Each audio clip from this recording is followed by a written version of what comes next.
Ah, my love-hate relationship with Nintendo continues. As I delve into why I loved the Nintendo of the past, and why I hate the Nintendo of the now. It's honestly just such a damn shame, you know? I feel like, well, hell, I've explained this a million times, so I'm not gonna say it again. But I guess, hell, I will say it again. I wish Nintendo would stop being so safe. I mean, yeah, I get it, you know. When you have a million famous IPs, you don't want to tarnish the brand, yada yada yada, but man, I feel like you're tarnishing the brand by playing it so safe, you know? And for me, the biggest example of this is absolutely Paper Mario, but I've already said my piece on that. You can go check out my Paper Mario ramblings. But I would say the second biggest hit for me when it came to Nintendo, I guess not really delivering on the types of games I enjoy, or I guess maybe not living up to the bar that was previously set, was the Pokemon Mystery Dungeon series. Man, I feel like, honestly, I mean, you know, say whatever you will about Pokemon Scarlet and Violet, and hell, even about Pokemon Sword and Shield. In those games, you know, by no means are those games flawless. In fact, I'd put good money to say that those games are bad, like definitely more bad than good. Like if you really want to get down to brass tacks. But man, if there's one series that I enjoyed almost on a similar level to Paper Mario in that regard, it was Pokemon Mystery Dungeon. Most specifically, Pokemon Mystery Dungeon Explorers of Darkness, which is strange because I think that one is like considered the lesser, oh god, sorry. I feel like Pokemon Mystery Dungeon Explorers of Darkness is considered like the weakest of the three. Like, you know how Pokemon always releases two games side by side? Same thing worked with the Mystery Dungeon games. You had Explorers of Darkness and Explorers of Time. And then you had sort of like how you had Pokemon Red and Blue, and then you had Pokemon Yellow. You had Explorers of Sky, which I think was just like an enhanced version of both, or something along those lines.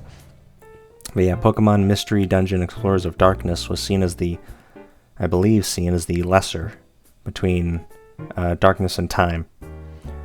But man, what I just loved about Mystery Dungeon was, well, hell, if you've been keeping track of my channel, you know that I'm a man of story over gameplay. Like, I want to care about what I'm doing, you know? And, you know, it's hard to care in modern Pokemon games where, like, the only hook is, you know, it's your destiny, you're gotta be a Pokemon master, and and man, with the Mystery Dungeon games, like, here, you tell me, what sounds more interesting to you, right?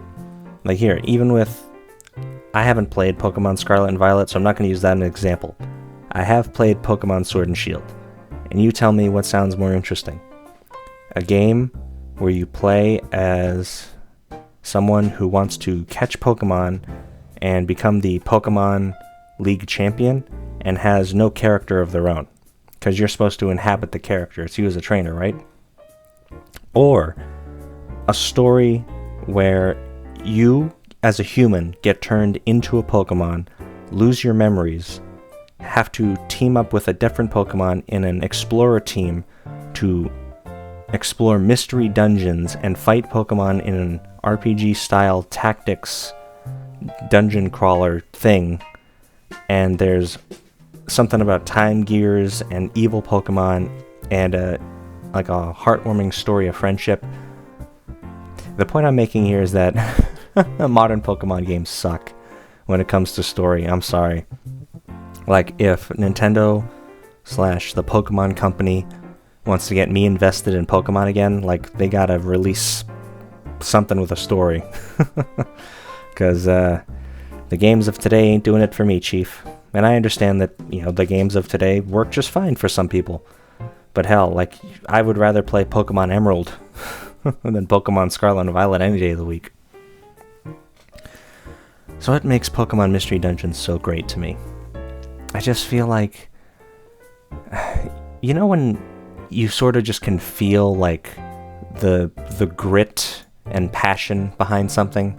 Like, you can clearly tell when something is made passionately versus like just made because money, or, you know, because it has to be made. For me, like, I could feel that with Pokemon Mystery Dungeon. Like, you could just feel that the passion behind that game, honestly, was just, it was bleeding passion. To put as much emphasis on it as I can.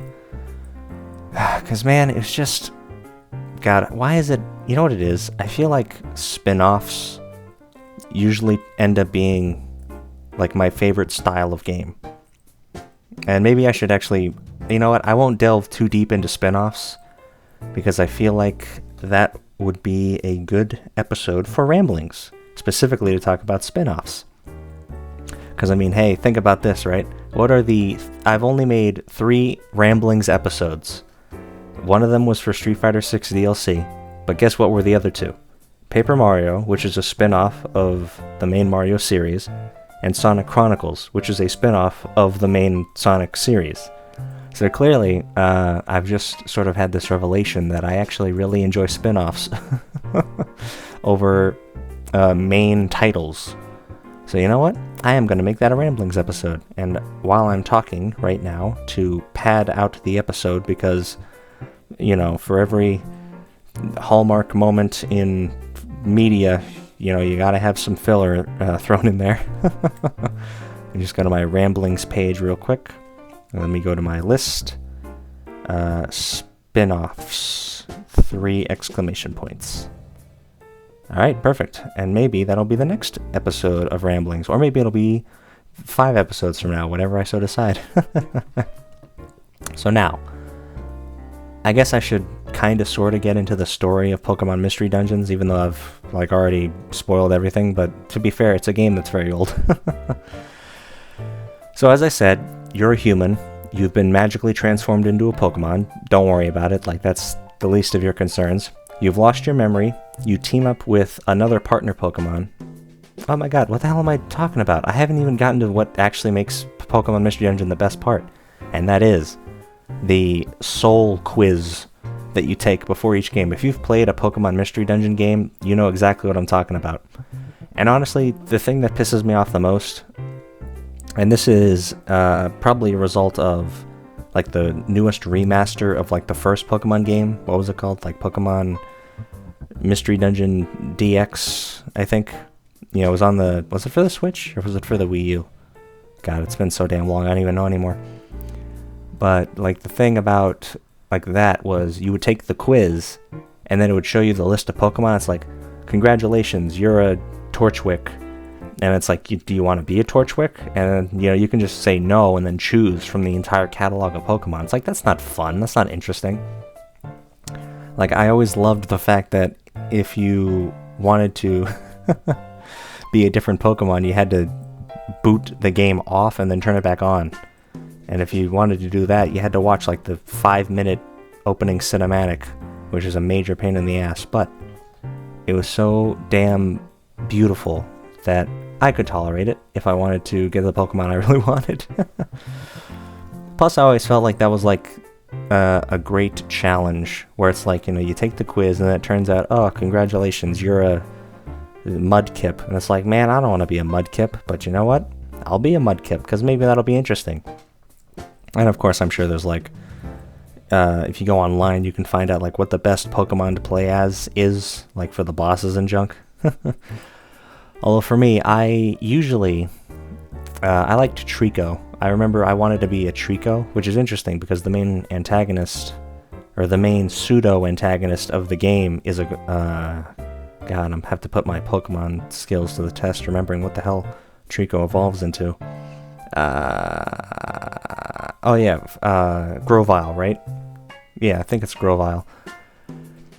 And then it turns out, oh, surprise, actually Dusknoir is the best, or he's the villain. And that's what I love the most. There's not a single human being in any of the Pokemon Mystery Dungeon games.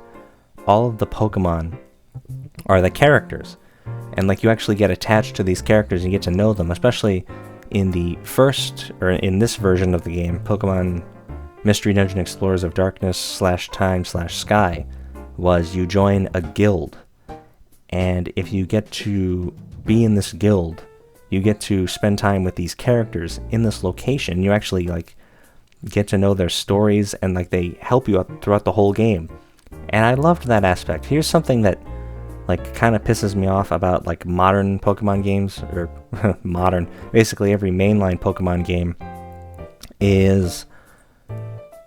Actually, you know what? Here, I will be nice. One thing that I appreciate about the modern Pokemon games of today, the mainline games, like Sword and Shield and Scarlet and Violet, from what I've seen, is there's much more emphasis on like the rival characters and like the professor and like the champion. Like you actually get to know them as people. Because like in the old games, you know, you just, you move on to one city, here's the gym leader, okay, goodbye, you never see them again. Here's your rival for like one battle, and then you won't see them again for like 3 more gyms. But I do appreciate how in the modern games, you actually like get to have more conversations with your rivals, and there's like a story for them happening alongside your own story that you're going through, which I find is good. Like that's one aspect that I liked about Pokemon Sword and Shield, was that aspect. I appreciate that we actually got to know more about Hop and Leon and even Bede and Marnie. Like all these characters, I remember these characters because like they were in more than like 5 scenes, and it wasn't just always about a battle. Especially with like Hop, because every time you ran into him, it wasn't a battle. Like you actually just talked to him like a person, which I thought was really nice. So that is one thing I will give the modern mainline Pokemon games over the games of the past. But don't expect me to be too nice to the modern Nintendo. I love and hate Nintendo so much. But you know what, honestly, the damn saddest thing about Pokemon Mystery Dungeon is? And I got into this when talking about Sonic Chronicles, is like now with the advent of the Switch and like the Steam Deck, and I guess, you know, maybe if Microsoft or Sony come out with like their own Switch Steam Deck thing, you know, I guess, isn't that what the PS Vita was supposed to be? Is like now you have the power to play like modern console games on the go, at least with like the Switch and even the Steam Deck to a certain extent, because some major games are playable like with PC controls on the Steam Deck. And like that blows my mind that is even like possible. But unfortunately, as a result of that, all of the like handheld series of games have pretty much been cast to the wayside. You know, I mean, obviously excluding the whole thing with Ken Penders, you know, Sonic Chronicles, and also the fact that Sonic Chronicles wasn't the best, objectively best game ever made. You know, Sonic on the handhelds pretty much died off. I think the last like true Sonic handheld game was the Sonic Boom game, right? Fire and Ice. Which is really kind of sad, because it's like you're going out on a whimper. Well, hell, same thing with the Mario and Luigi series. What was the last one that came out? Paper Jam? Mario and Luigi Paper Jam? And that's honestly just like the saddest thing, was like you brought in Paper Mario. Well, hell, maybe I'll talk about Paper Jam another day. Even though I've never played it. When has that stopped me from talking about something I never played before? But I guess going back to the original point, such as ramblings, you know, all of these handheld focused games are just tossed to the wayside because there's no reason to make them, because there's no reason to own a handheld. You know, you have the Switch, which is for main console games and games on the go, which only constitute now main console games. So, you know, Paper Mario Paper Mario was always a console game, but now you can take it on the go. And then, of course, with Mario and Luigi, like, you're not going to see Mario and Luigi maybe ever again, which honestly is pretty sad, because I actually did enjoy Bowser's Inside Story. Man, But I guess the reason it hurts the most for me was, now, I have no idea if this is accurate. I read this article like a while ago. Maybe Nintendo has changed their minds. Maybe the article, I misread it. Maybe, 100 million things. So please take what I'm about to say with a grain of salt, even though unfortunately I believe it. So apparently, like, when asked or like when brought up to Nintendo on like, if they would continue making Pokemon dungeon games despite like moving away from handhelds, do you know what their response was? Or I guess what was like the answer given from Nintendo themselves? It's like, or I guess the logic was, they're not going to make any more Pokemon Mystery Dungeon games because they want to delve into the mobile gaming market. And when you hear that, it's like, oh my god. And like, the thing is, I think the really sad thing is, like phones are powerful. Like, modern phones can pretty much do anything a computer can do in your pocket. And I genuinely feel like if companies really tried, they could make good mobile games. You know what? It's like, do you remember Kid Icarus Uprising, where Nintendo sold the game, but it also came with that stand, right, for the DS, because like the controls were weird and you had to use, like, they actually sent out a stand for you to place your DS in, so you could like have an easier time with the controls. I feel like if these, and you know what, here's a free idea, so long as it's used correctly, to any video game companies or people who work in the industry are listening, because I feel like this actually could be for the benefit of gaming if used well and not for microtransaction nonsense, is if you really want to delve into like the mobile gaming market or like the tablet, gaming market, why don't you design like a thing to like, I can put my phone in, like you've seen like this stuff sold on Amazon where you can like put your phone, attach it to like a controller, and then like you can push buttons on the controller to tap your phone, where like the movement pad is in like the right corner and then like the buttons are in the left corner. What if you design games around that? Because the thing is, with a mobile game, obviously like not all mobile games are made the same. Like, sometimes you use the whole screen, sometimes you use like the pad and buttons, but like, why don't you develop like a device that allows me to just tap on the phone, and then you can create the game around that device so that I can play it on my phone? Like, I don't know, like, am I making sense with this? Like, let's say you have a Mario game, like Nintendo creates a Mario game entirely on a phone, and then they give you a controller that you can shove your phone into, and you can press buttons on the controller for the screen on your phone, and then like that taps the screen, or you can like plug it in, and then like some kind of built-in sensor in the controller like connects with the phone through like Wi-Fi or Bluetooth, so that way you can use the controller like for the phone, basically like the Switch, except instead of the Switch screen, in fact it's basically exactly like the Switch, except instead of the Switch you're using your phone screen and you just shove your phone in there, and then congratulations, you have a game on the go. Now, the only way I will allow this to happen is if you actually make good games, because only like, if we're being generous, I think there's only like 5% of all mobile games are actually like worth your time, and like that's me being generous of going from like 10 out of 10 amazing, like a real game on a phone, to mediocre. Like, that's the level we're talking about here, and that only constitutes like 5% of mobile games. The rest is all either garbage gameplay or microtransaction battle pass bull hockey. And I feel like we don't need that any more than it's, I mean, like, we already have microtransactions in modern games today. Like, you don't need to ruin gaming any more than you already have. And this is not just to Nintendo. This is, I mean, well, fortunately Nintendo hasn't delved into microtransactions, and hopefully they never will, but this is a message to all video game companies.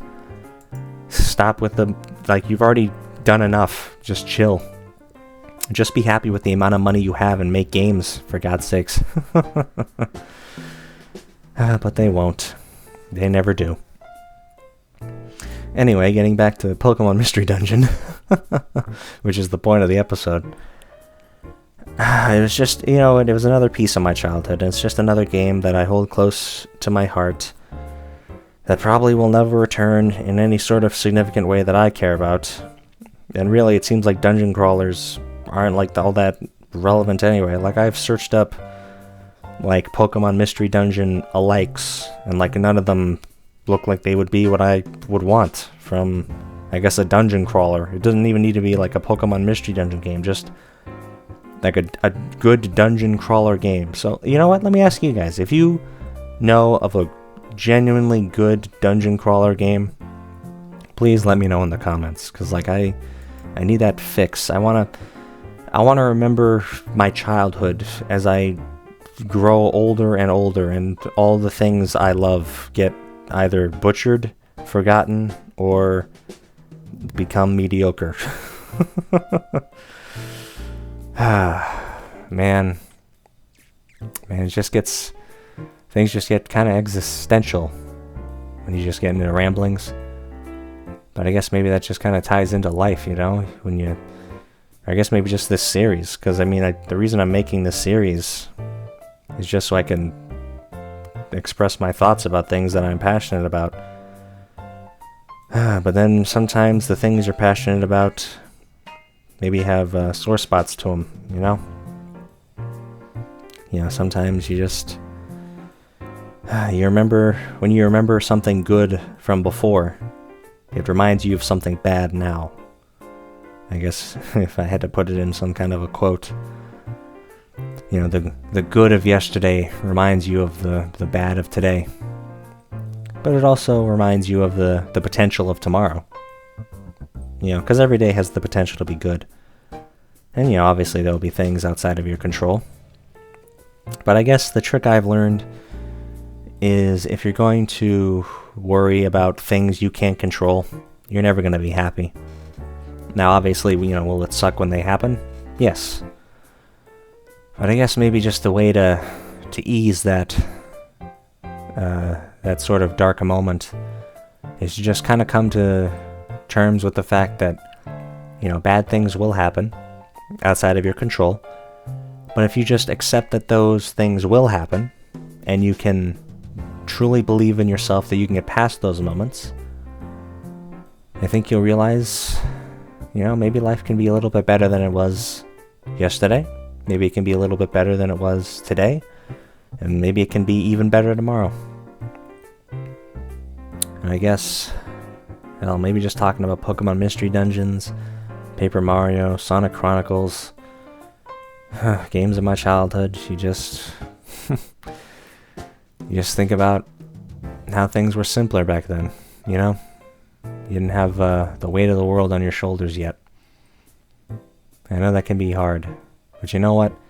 I'll say this. Even though, the last couple of minutes have been existential and depressing, how about we end off with a positive note, since I seem to be running out of time anyway.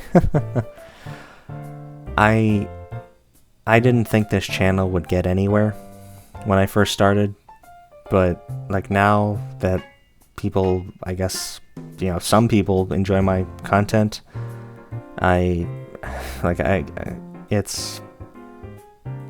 it makes me happy that I'm making you guys happy, or at the very least I'm providing you guys with some form of entertainment from the days of your life, because I feel like at the end of the day that's probably the best thing I can do is, you don't have to like my content, you don't have to agree with my content, on any of my opinions that I maybe bring up about games and such.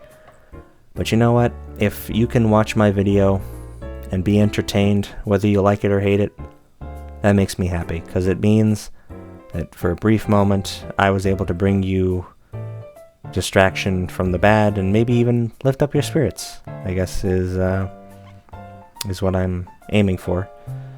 And I can't thank you guys enough for for giving me a chance, watching my videos. If you've subscribed, I really appreciate it. I just, hell, I don't know. You just gotta take a moment to be thankful for what you got, you know? Just gotta take a moment to reflect.